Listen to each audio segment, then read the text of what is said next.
ರಾಹು 6ನೇ ಮಲ್ಲಿದ್ದಾನೆ. ಹಾಗಾಗಿ ಗುರು ದಶೆ ಶನಿ ಭುಕ್ತಿಲಿ ಅವ್ರು ಪ್ರಾಬ್ಲಮಲ್ಲಿ ಸಿಗಾಕಿದ್ರು. ದರ್ಶನ್ ಅವರು ನನ್ನ ಒಂದು ಪ್ರಕಾರ ಇನ್ನು ತುಂಬ ಸಿನಿಮಾಯಿಂದ ರಾಜಕೀಯದಿಂದ ತುಂಬ ರೆಸ್ಟನ್ನು ತಗೋತಾರೆ. ಸದ್ಯಕ್ಕೆ ರಾಜಕೀಯಕ್ಕೆ ಏನು ಬರಲ್ಲ. ಇವ್ರು ಬರ್ತಾರೆ, ಪ್ರಜ್ವಲ್ ರೇವಣ್ಣ ಇನ್ನು 3 ವರ್ಷದಲ್ಲಿ ಕೇಸ್ ಕ್ಲಿಯರ್ ಮಾಡ್ಬೋದು. ಅವ್ರಿಗೆ ಆಪ್ಷನ್ ಇದೆ. ಪ್ರಜ್ವಲ್ ರೇವಣ್ಣ ಅವರು ಪಕ್ಕ ಕ್ಲಿಯರ್ ಆಗಿ ಪ್ರಜ್ವಲ್ ರೇವಣ್ಣ ಪಕ್ಕ MLA ಆಯ್ತಾರೆ. ಆ ಲೈವ್ ನೋಡಿದ್ಮೇಲೆ ಹೇಳಿದ್ರು ನನಗೆ ಖುಷಿ ಇದೆ. ಇವರಿಬ್ಬರು ಜಾತಕ ನೋಡಿದಾಗ ದರ್ಶನ್ಗಿಂತಲೂ ಪ್ರಜ್ವಲ್ ರೇವಣ್ಣ ಟೈಮ್ ಚೆನ್ನಾಗಾಗುತ್ತೆ. ಇನ್ನು 3 ವರ್ಷದಲ್ಲಿ ಅವ್ರು ಗುರುದಶೆ ಬರುತ್ತೆ. ಪ್ರಜ್ವಲ್ ರೇವಣ್ಣಗೆ ಶನಿ ದಶೆ ಬರುತ್ತೆ. ವೃಷಭ ಲಗ್ನಕ್ಕೆ ಒಳ್ಳೇದೇನೆ. ತುಂಬಾ ಕೋಪ ತತ್ತಾನೆ. ಈ ಕೋಪ ಇದೆಯಲ್ಲ ಭಯಂಕರ ಕೆಟ್ಟದ್ದು. ಇದೇ ದರ್ಶನ್ ಅವರು ಕಾಂತಾರ ಪಿಕ್ಚರ್ ಪ್ರೊಡ್ಯೂಸರ್ನ ಯಾರನ್ನ ಒಂಬಾಳೆ ಅವ್ರನ್ನ ಬಹಳ ವಿಶೇಷವಾಗಿ ಅವ್ರಿಗೆ ಕಿರ್ಗಂದೂರು ಅವ್ರನ್ನ ಕರ್ಕೊಂಬಂದಿದ್ದ ದರ್ಶನ್. ಅಂದ್ರೆ ಅವ್ರ ಜೊತೆ ಇರಕ್ ಬರಲ್ಲ. ಅವ್ರ ಜೊತೆ ಯಶ್ ಮತ್ತೆ ಇವನು ಶೆಟ್ರು ಏನೋ ರಿಷಬ್ ಶೆಟ್ಟಿ ಅವ್ರ ಜೊತೆ ಇದ್ರು. ಟಾಪ್ ಹೀರೋಗಳಾಗೋಗ್ಬಿಟ್ರು. ದರ್ಶನ್ ಅವರು ಸಣ್ಣ ಸಣ್ಣ ಜೊತೆಲಿ ಇರ್ತಾರೆ. ದೊಡ್ಡ ಜೊತೆಲಿ ಇರೋದು ಕಲ್ತ್ಕೋಬೇಕು. ನಾನೇ ದರ್ಶನ್ ಜಾತಕವನ್ನು ನೋಡಿದ್ದೀನಿ. 12 ಕಾಲಕ್ಕೆ ಮಡಿಕೇರಿಯಲ್ಲಿ ಹುಟ್ಟಿದ್ದಾರೆ. 16ನೇ ತಾರೀಕಲ್ಲಿ ಹುಟ್ಟಿರೋದು. ಅದು 6 and 7 ಕಾಂಬಿನೇಷನ್. ತುಂಬ ಜನ ಕೇಳ್ತಾರೆ, ನಾನು ಹೇಳಲ್ಲ ಅಂದರೂ ಕೂಡ ದರ್ಶನ್ ಬಗ್ಗೆ ಹೇಳಿ ಅಂತ. ಅವ್ರಿಗೆ ರಾಜಕೀಯ ಲೈಫ್ ಇದೆ ಅಂತ ತುಂಬ ಜನ ನಿರೀಕ್ಷೆ ಮಾಡ್ತಿದ್ರು. ನಾವು ಕೂಡ ನಿರೀಕ್ಷೆ ಮಾಡ್ತಿದ್ದು. ಶನಿ ಕಟಕ ರಾಶಿಲಿದ್ದಾನೆ. 100% ರಾಜಕೀಯದಲ್ಲಿ ತುಂಬ ಸ್ಥಾನಮಾನಗಳನ್ನ ಸಿಗೋಕ್ಕೆ ಕಷ್ಟ ಇರುತ್ತೆ. ರಾಜಕೀಯದಲ್ಲಿ ಹುಷಾರಾಗಿರ್ಬೇಕು. ತುಂಬ ಜನ ಶನಿ 3ನೇ ಮಲ್ಲಿದ್ದಾರೆ ರಾಜಕೀಯಕ್ಕೆ ಹೋಗ್ಬಿಡ್ತಾರೆ ಅಂತ ಹೇಳ್ತಾರೆ. ದರ್ಶನ್ ಅವರು ನಂದು ಒಂದೇ ಲಗ್ನ, ವೃಷಭ ಲಗ್ನ. ಅವ್ರದ್ದು ವೃಷಭ ಲಗ್ನ. ನನಗೂ 3ನೇ ಮಲ್ಲಿ ಶನಿ ಇದೆ. ನನಗೂ ಶನಿ ದಶೆ ಮುಗೀತು. ನಾನೇನು ಶನಿ ದಶೆಯಲ್ಲಿ ರಾಜಕಾರಣಿ ಏನಾಗಲ್ಲ. ನನಗೆ ಶನಿ ತುಂಬ ಪವರ್ಫುಲ್ ಆಗಿದ್ದಾನೆ. ದರ್ಶನ್ ಅವ್ರಿಗೆ ಗುರು ವ್ಯಯಸ್ಥಾನದಲ್ಲಿದ್ದಾನೆ. ಗುರು ವ್ಯಯಸ್ಥಾನಕ್ಕೆ ರಾಹು 6ನೇ ಮಲ್ಲಿದ್ದಾನೆ. ಹಾಗಾಗಿ ಗುರು ದಶೆ ಶನಿ ಭುಕ್ತಿಲಿ ಅವ್ರು ಪ್ರಾಬ್ಲಮಲ್ಲಿ ಸಿಗಾಕಿದ್ರು. ದರ್ಶನ್ ಅವರು ನನ್ನ ಒಂದು ಪ್ರಕಾರ ಇನ್ನು ತುಂಬ ಸಿನಿಮಾಯಿಂದ ರಾಜಕೀಯದಿಂದ ತುಂಬ ರೆಸ್ಟನ್ನು ತಗೋತಾರೆ. ಸದ್ಯಕ್ಕೆ ರಾಜಕೀಯಕ್ಕೆ ಏನು ಬರಲ್ಲ. ರಾಜಕೀಯಕ್ಕೆ ಯಾರು ಕರ್ಕೊಂಡ್ಬಂದರೆ ಬರ್ತಾರೆ. ಖಂಡಿತ ಅಲ್ಲಿ ಕೂಡ ದರ್ಶನನ್ನ ನಾವು ಪ್ರೆಡಿಕ್ಷನ್ ಮಾಡೋದು. ಅವಾಗ ಆ ಟೈಮ್ ಹಂಗಿತ್ತು. ಅವ್ರ ಎನರ್ಜಿ ಹಂಗಿತ್ತು. ಆ ಎನರ್ಜಿ ತಕ್ಕನಾಗಿ ಜ್ಯೋತಿಷಿ ತಕ್ಕನಾಗಿ ಪ್ರೆಡಿಕ್ಷನ್ ಮಾಡ್ಬೇಕಾಯ್ತು.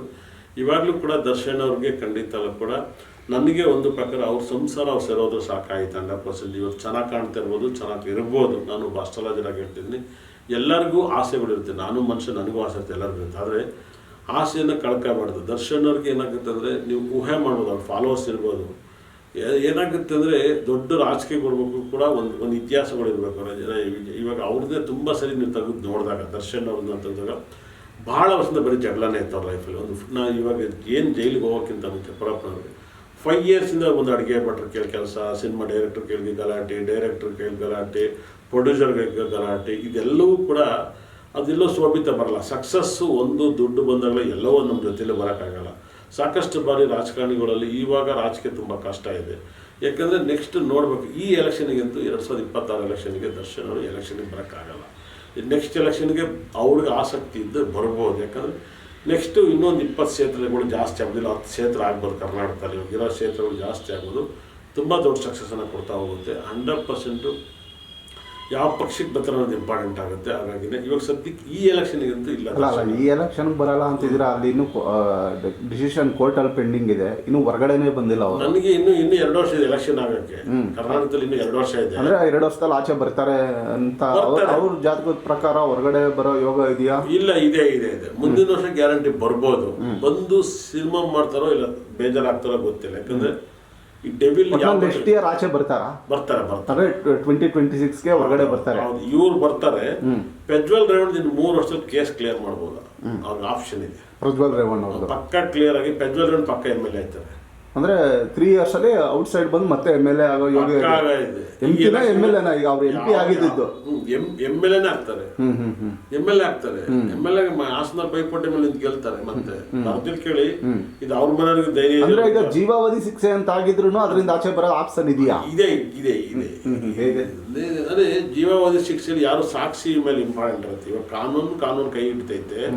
ಅವರ ಯೋಗ ಚೇಂಜ್ ಆಗುತ್ತೆ. ನಾನು ದರ್ಶನ್ ಜಾತಕನೂ ಪ್ರಜ್ವಲ್ ರೇವಣ್ಣ ಜಾತಕನು ಒಟ್ಟಿಗೆ ಚಾನಲ್ ನೋಡಿದ್ದೀನಿ. ಅವಾಗ ನಾನು ಅದಾದ್ಮೇಲೆ ನನ್ನ ಹತ್ರ ತುಂಬ ಸರಿ ಭಾವನೆ ಮೇಡಮ್ ಅವ್ರ ಜಾತಕ ಹೇಳಿ ನಾನು ಹೇಳ್ತಾ ಇರಲ್ಲ. ಆ ಲೈವ್ ನೋಡಿದ್ಮೇಲೆ ಹೇಳಿದ್ರು ನನಗೆ ಖುಷಿ ಇದೆ. ಇವರಿಬ್ಬರು ಜಾತಕ ನೋಡಿದಾಗ ದರ್ಶನ್ಗಿಂತಲೂ ಪ್ರಜ್ವಲ್ ರೇವಣ್ಣ ಟೈಮ್ ಚೆನ್ನಾಗಾಗುತ್ತೆ. ಇನ್ನು 3 ವರ್ಷದಲ್ಲಿ ಅವ್ರ ಗುರು ದಶೆ ಬರುತ್ತೆ. ಪ್ರಜ್ವಲ್ ರೇವಣ್ಣಗೆ ಶನಿ ದಶೆ ಬರುತ್ತೆ. ವೃಷಭ ಲಗ್ನಕ್ಕೆ ಒಳ್ಳೇದೇನೆ. ತುಂಬ ಕೋಪ ತತ್ತಾನೆ. ಈ ಕೋಪ ಇದೆಯಲ್ಲ ಭಯಂಕರ ಕೆಟ್ಟದ್ದು. ಮತ್ತೆ ಶನಿ ದಶೆಯಲ್ಲಿ ಕುಡಿಬಾರ್ದು. ಅತಿ ಹೆಚ್ಚು ಕುಡಿದ್ರೆ ಮೆಂಟ್ಲಾಗ್ಬಿಡ್ತಾರೆ.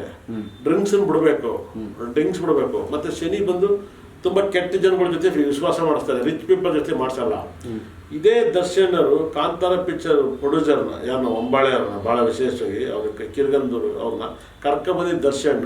ಅಂದ್ರೆ ಅವ್ರ ಜೊತೆ ಇರಕ್ಕೆ ಬಂದಿಲ್ಲ. ಅವ್ರ ಜೊತೆ ಯಶ್ ಮತ್ತೆ ಇವನು ಶೆಟ್ರು ಏನೋ ರಿಷಬ್ ಶೆಟ್ಟಿ ಅವ್ರ ಜೊತೆ ಇದ್ರು. ಟಾಪ್ ಹೀರೋಗಳಾಗೋಗ್ಬಿಟ್ರು. ದರ್ಶನ್ ಅವರು ಸಣ್ಣ ಸಣ್ಣ ಜೊತೆಲಿ ಇರ್ತಾರೆ, ದೊಡ್ಡರ ಜೊತೆಲಿ ಇರೋದು ಕಲ್ತ್ಕೋಬೇಕು. ದೊಡ್ಡರ ಇರೋ ಜೊತೆಲಿ ಅವ್ರು ಕಲ್ತಿಲ್ಲ ಸರ್. ಜನ ನೀವು ಸಿನಿಮಾ ನೋಡ್ಬಿಟ್ಟು ದೊಡ್ಡ ಸಕ್ಸಸ್ ಕೊಡೋಕ್ಕಾಗಲ್ಲ. ಇವತ್ತು ಪಲ್ಟಿ ಹೊಡ್ರು ಕೂಡ ಇಷ್ಟು ವರ್ಷ ಕನ್ನಡ ಇಂಡಸ್ಟ್ರಿ ಆಳಿರ್ಬೋದು, ಎಲ್ಲ ಆಳಿರ್ಬೋದು. ರಾಜ್ಕುಮಾರ್ ಎವರಿಗ್ರೀನ್ ದೇವ್ರವ್ರು ನಮ್ಮ ಕನ್ನಡ ಇಂಡಸ್ಟ್ರಿಗೆ. ಈ ಜನ್ರೇಷನಲ್ಲಿ ನಾನು ದೊಡ್ಡನು ನಂದವ ನಂದು ಕರ್ನಾಟಕ ಅಂತ ಬಾರ್ಡ್ರ್ ಹಾಕಿ ಓಡಾಡ್ತಾ ಇದ್ರು. ಎಲ್ಲಿ ಹೋಯ್ತದು ಬಾರ್ಡ್ರೆಲ್ಲ?